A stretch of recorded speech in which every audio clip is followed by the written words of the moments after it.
lanitra no mitoro ny voninahitran'Andriamanitra ary ny abakabaka no manambarana asany tanany.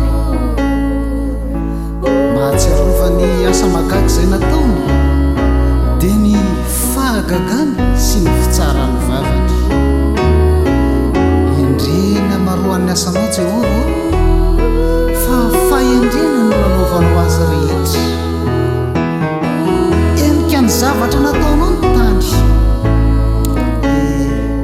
ira ho an'i Jehova raha mbola velona koa ankalazan'Andriamanitra raha mbola miaina misaoran'i Jehova rehefa naiko.